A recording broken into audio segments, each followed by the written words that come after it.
اگر کسی نے اپنا رزق بڑھانا ہے تو وہ استغفار کو پکڑ لے. انفیکٹ رسول اللہ صلی اللہ علیہ وسلم میجورٹی صحابہ جب ان سے کوئی ذکر پوچھتے تھے تو یا وہ درود ابراہیمی بتاتے تھے یا وہ استغفار بتاتے تھے. یہ ثابت ہے صحیح حدیث سے. تو استغفار کے بارے میں ایک حدیث یہ بھی آتی کہ رسول اللہ صلی اللہ علیہ وسلم نے فرمایا کہ جو شخص استغفار کو کانسٹنٹلی اپنا لیتا ہے, بہت زیادہ کانسٹنٹ استغفار کرتا ہے, اللہ will make a way out of him from every difficulty. اللہ تعالیٰ اس شخص کے لیے ہر مشکل سے کوئی راستہ نکال دیتا ہے. تو میں نے خود بھی پرسنلی اپنی لائف میں دیکھا, ایم شور کہ آپ لوگوں نے بھی دیکھا ہوگا کہ جو بندہ بہت زیادہ استغفار کرتا ہے اس کے معاملات آسان ہوتے ہیں, اور جو بندہ جتنے گناہوں میں پڑا ہوتا ہے اور استغفار جو ہے نہیں کرتا ہے تو پھر ظاہر ہے کہ اس کے معاملات پھر بہت تنگ ہو جاتے ہیں, اس کی لائف بہت تنگ ہو جاتی ہے. اسی طرح سب سے جو بہترین, یہ ون آف دا فیوریٹ آیاز ہے صحابہ کی. میجورٹی صحابہ جب ان سے پوچھا جاتا تھا کہ آپ کی فیوریٹ آیا کون سی ہے, صحابہ کی آپس کی کنورسیشنز ہی ہوتی تھی, بیٹھ کر ایک دوسرے سے ڈسکس کرتے تھے کہ آپ کی فیوریٹ آیا کون سی ہے, آپ کی فیوریٹ آیا کون سی ہے. تو چیپٹر 39 ورس نمبر 53, سورہ زمر ورس 53, قل یا عبادی الذین اسرفوا علی انفسہم لا تقنطوا من رحمت اللہ. اے نبی کہہ دیجئے میرے بندوں سے, یہاں پر یا عبادی تمام انسانوں سے بات ہو رہی ہے, الذین اسرفوا علی انفسہم جو کہ زیادتی کر چکے ہیں اپنے نفس میں, who have crossed the limits. اسرفوا یعنی کہ اسراف کر دیا ہوا ہے, زیادتی کر دی ہوئی ہے انہوں نے اپنے نفس پر. کیا کہو انہیں, لا تقنطوا من رحمت اللہ, کہ اللہ کی رحمت سے مایوس نہیں ہو. ان اللہ یغفر الذنوب جميعا, بے شک اللہ تعالیٰ تمام گناہ معاف کر دیتا ہے, تمام گناہ معاف کر دیتا ہے. ایک حدیث قدسی میں آتا ہے کہ اللہ سبحانہ تعالیٰ کہتے ہیں کہ اے ابن آدم, اگر تو میرے پاس گناہ لے کر آئے اور تیرے گناہ جو ہے وہ زمین سے آسمان تک جو ہے وہ ڈسٹنس کو فل کر رہے ہیں, لیکن تو مجھ سے سنسیئر ریپینٹنس کرتا ہے تو میں تجھے معاف کروں. ابھی بہت خوبصورت حدیث آپ کے سامنے آئیں گی اللہ سبحانہ وتعالیٰ کی مرسی کے حوالے سے. ایک حدیث آپ کے سامنے رکھتا ہوں. علی ابن طالب رضی اللہ تعالیٰ عنہ رپورٹڈ, یہ المستدرک کی حدیث ہے, صحیح ہے اکارڈنگ ٹو علامہ البانی, اور علی رضی اللہ عنہ سے بہت کم حدیث مروی ہیں. علی رضی اللہ عنہ reported the messenger of Allah صلی اللہ علیہ وسلم said, verily Allah is astonished. اللہ کی astonishment یہ اللہ کا ایٹریبیوٹ ہے, اور اللہ کیسے اسٹانش ہوتا ہے یہ ایک ظاہر ہے کہ متشابہات میں سے اللہ knows best. لیکن اللہ is astonished at a servant, اللہ ایک انسان پر اسٹانش ہوتا ہے when he says there is no God but you, لا الہ الا انت, but I have wronged myself so forgive me, for none forgive sins but you. یہ ایک دعا ہے پوری, یہ دعا میں آپ کو پڑھ کے سناتا ہوں. لا الہ الا انت انی قد ظلمت نفسی فاغفر لی ذنوبی انہ لا یغفر الذنوب الا انت. یہ پوری عربی میں جو ہے وہ دعا ہے. دعا کا ٹرانسلیشن کیا ہے, there is no God but you, I have wronged myself so forgive me, for none forgive sins but you. اللہ اسٹونش کرتا ہے ایسے بندے پہ, اور اللہ کہتا ہے my servant acknowledges that he has a Lord who forgives and punishes. Allah angels کو کہتا ہے, اللہ تعالیٰ بولتا ہے کہ کیا میرا بندہ یہ ایکنالج کر رہا ہے کہ اس کا ایک رب ہے اور وہ رب جو ہے گناہوں کو معاف کرتا ہے. یعنی اللہ کو اتنی خوشی ہوتی.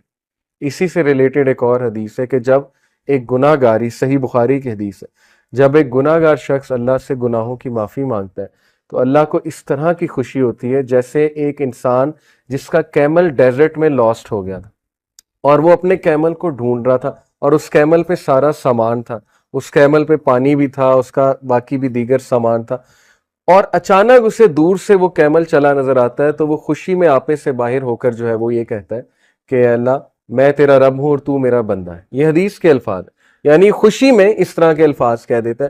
تو اللہ تعالیٰ کو اس لیول کی جو ہے وہ خوشی ہوتی جب گناہ گار بندہ اللہ سے بات کرتا ہے, جب گناہ گار بندہ اللہ سبحانہ و تعالیٰ کو پکارتا ہے. ہمیں آن دی ادر ہینڈ شیطان نے جو وصفہ ڈالا ہے کہ تیرے تو اتنے گناہ ہیں, تو اتنا گناہ گار ہے, تو اس قابل ہی نہیں کہ اللہ تک تیری بات پہنچے یا اللہ تجھے رپلائی کرے یا اللہ تیری آواز سنے. حدیث تو کمپلیٹلی اس کے برعکس کہہ رہی. حدیث تو کہہ رہی کہ گناہ گار بندہ جب توبہ کرتا ہے اس پر زیادہ خوشی ہوتی ہے اللہ تعالیٰ میں. And it perfectly make sense. میں ایک ٹیچر ہوں, آپ میں بھی شاید کوئی ٹیچر ہو. جب اچھے اسٹوڈنٹ جو ہے وہ اے لیتے رہے, اے سٹار لیتے رہے, مجھے کوئی اتنی خوشی نہیں ہوتی, میں کوئی سرپرائز نہیں ہوتا ہوں. لیکن جب بیک بینچر اور ایک ایسا اسٹوڈنٹ جس کا ریکارڈ ہی کوئی نہیں ہے وہ اگر اچھے نمبر لے لے تو میں اسٹونش بھی ہوتا ہوں, اور ظاہر ہے کہ مجھے دگنی خوشی ہوتی ہے, شاید اس سے بھی زیادہ خوشی ہوتی ہے. تو اٹ پرفیکٹلی میک سینس.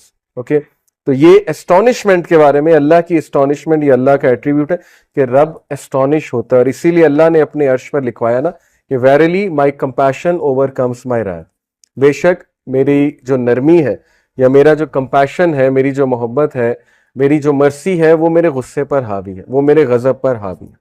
اور ایسا ہی ہے, ہم اپنی زندگی کے معاملات دیکھ لیں, اگر اللہ ہمیں ہمارے گناہوں پہ فوراً پکڑ شروع کر دے تو شاید ہم میں سے کوئی بھی زندہ نہ بچے, شاید ہم میں سے کوئی بھی جو ہے وہ اس زمین پر چل نہ سکے. لیکن کتنے چانسز دیتا ہے, کتنے چانسز دیتا ہے اللہ. آپ یہاں سے اندازہ لگا لیں کہ خالد بن ولید کو چانس دیا اللہ نے, ایک ٹائم پہ وہ دشمن ہے رسول اللہ صلی اللہ علیہ وسلم, اگلے ہی ٹائم پہ وہ ایک ایسے کمانڈر بنے کہ ان کے سیف اللہ کا لقب ان کو دیا گیا. حالانکہ ظاہر ہے ایٹ ون مومنٹ گناہ کر رہے ہیں, نبی کے خلاف تلوار نکال رہے ہیں, اس سے بڑا گناہ اور کیا ہے. بہت بڑے بڑے گناہ لوگوں سے ہو جاتے ہیں, لیکن اللہ کا دروازہ ہمیشہ کھلا ہے. اللہ کا دروازہ کبھی بند نہیں ہوتا, انسان خود دروازہ بند کرتا ہے, اللہ کبھی دروازہ بند نہیں کرتا. اوکے, سو اس کے بعد میں توبہ کی کنڈیشنز کے بارے میں آپ سب سے بات کرنا چاہوں گا. بہت ضروری ہے کہ چونکہ توبہ ایک بہترین عمل ہے, بہت بڑا عمل ہے, یہ ہمارے باپ کا عمل ہے, حضرت آدم علیہ السلام کا عمل ہے. تو اٹ از امپورٹنٹ کہ ہم جانیں کہ سنسیئر ریپینٹنس ہوتی کیا ہے. اس سے پہلے ایک اور حدیث میں آپ کو سنا دوں, سنسیئر ریپینٹنس کی انشاءاللہ بات کر رہے ہیں.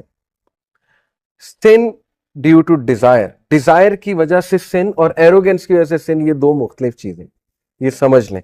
ابو نعیم رپورٹڈ, یہ حلیت الاولیاء ایک کتاب ہے بہت زبردست, اس میں سلف کے واقعات موجود ہیں.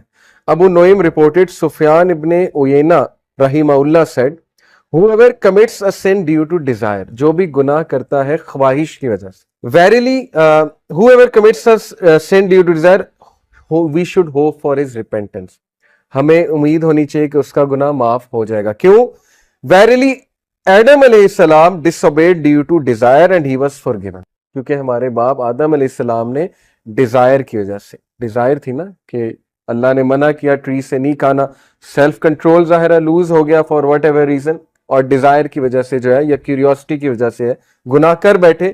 تو انہوں نے کہا کہ انہوں نے سفیان ابن عیینہ نے کہ اگر کوئی شخص ڈیزائر کی وجہ سے گناہ کرتا ہے تو اس کی معافی ہے, but if a sin is committed due to pride and arrogance then fear that the perpetrator may be cursed. لیکن اگر کوئی شخص متکبر ہو کر, اور جیسے فرعون تھا, انا ربکم الاعلی, تکبر, ایک تو گناہ کر رہا ہے, بچوں کو مار رہا ہے, آگے سے اعلان کر رہا ہے کہ میں رب ہوں, میں زندگی دیتا ہوں, میں موت دیتا ہوں, تو یہ والا جو سن ہے اس کے بارے میں ہے کہ that person will be cursed. Verily Iblis disobeyed due to pride and he was cursed. انہوں نے کہا کتنا خوبصورت کمپیریزن ہے کہ آدم علیہ السلام نے بھی گناہ کیا, لیکن وہ گناہ ڈیزائر کی وجہ سے تھا, پھسل گئے, لیکن ابلیس کا جو گناہ تھا وہ تکبر کی وجہ سے تھا, وہ پرائڈ کی وجہ سے تھا, تو وہ کرسڈ ہو گیا, اسی لیے ہم اسے رجیم کہتے ہیں.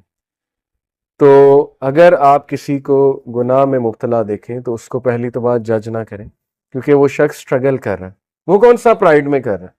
بہت سے ایسے گناہ, مسلمان تو پرائڈ میں نہیں کر سکتا, میں نے تو آج تک ایسا مسلمان نہیں دیکھا جو گناہ کر کے